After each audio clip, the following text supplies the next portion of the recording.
Happy October the 1st, Sunday, October the 1st of 2023. Can you believe that?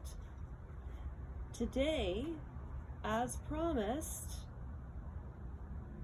we read hymn, which is on this channel. We are now at, I'm really excited because I read this chapter ahead. We are at the Clothes Hound, which is chapter 7. And I remember reading this when I first started the YouTube channel on Consiglia Court, and I was wearing a blue sweater, and I sounded like a 2-year-old.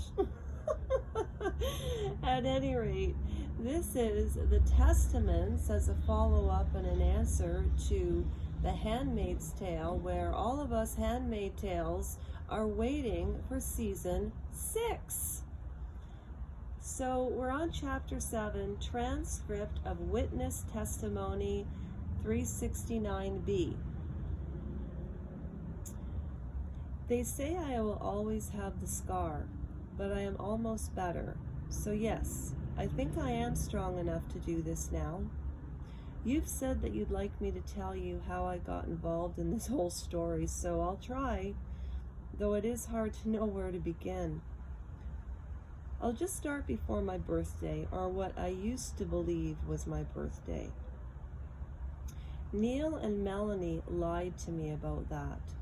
They'd done it for the best of reasons, and they'd meant really well. But when I first found out about it, I was very angry at them. Keeping up my anger was difficult, though, because by the time they were dead, you can be angry at dead people, but you can never have a conversation about what they did, or you can only have one side of it. And I felt guilty as well as angry because they'd been murdered, and I believed then that their murder was my fault. I was supposed to be turning 16. What I was most looking forward to was getting my driver's license. I felt too old for a birthday party, though Melanie always got me a cake and ice cream and sang, "Daisy, Daisy, give me your answer true." An old song I'd loved as a child was now finding embarrassing. Daisy, Daisy, give me your answer true. I did get the cake later, chocolate cake, vanilla ice cream, my favorite, but by then I just couldn't eat it. By that time, Melanie was no longer there. That birthday was the day I discovered that I was a fraud. Or not a fraud, like a bad magician, a fake, like a fake antique. I was a forgery done on purpose. I was so young at that moment. Just a split second ago, it seems, but I'm not young anymore. How little time it takes to change a face, carve it like wood, harden it. No more of that wide-eyed, daydream gazing I used to do. I've become sharper, more focused. I've become narrowed.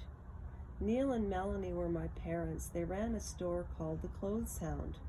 It was basically used clothing. Melanie called it Previously Loved because she said it used to mean exploited. The sign outside showed a smiling pink poodle in a fluffy skirt with a pink bow on its head, carrying a shopping bag. That sounds like Meghan Markle and her puff pieces. That was Lasha's interjection, not Margaret Atwood.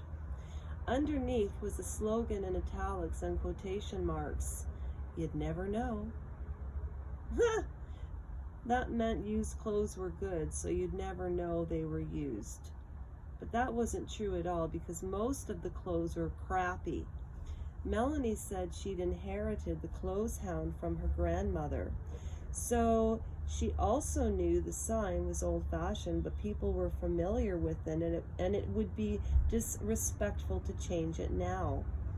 Our store was on Queen West in stretch of blocks that had once all been like that, said Melanie. Textiles, buttons and trims, cheap linens, dollar stores, but now it was going upmarket cafes with fair trade and organic were moving in big brand outlets. Name boutiques. In response, Melanie hung a sign in the window, wearable art, but inside the store was crowded with all kinds of clothes you would never call wearable art. There was one corner that was kind of designer, though anything really pricey wouldn't be in the clothes hound in the first place. The rest was just everything, and all sorts of people came and went. Young, old, looking for bargains or finds, or just looking, or selling. Even street people would try to get a few dollars for t-shirts they'd picked up at a garage sale. Melanie worked on the main floor.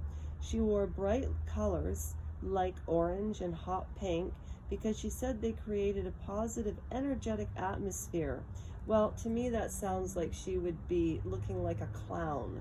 That's Lasha's interjection, not Margaret Atwood. And anyway, she was part gypsy at heart. Well, so am I.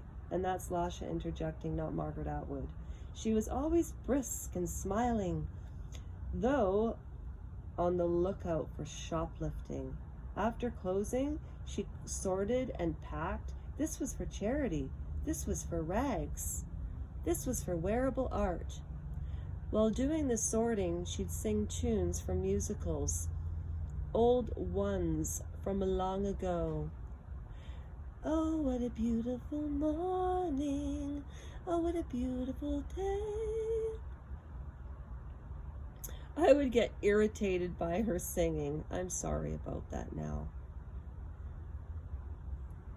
Sometimes she'd get overwhelmed. There was not too much fabric. It was like the ocean, waves of cloth coming in and threatening to drown her. Cashmere. Who was going to buy 30-year-old cashmere? It didn't improve with age, she would say. Not like her. Well, we'll leave it there today.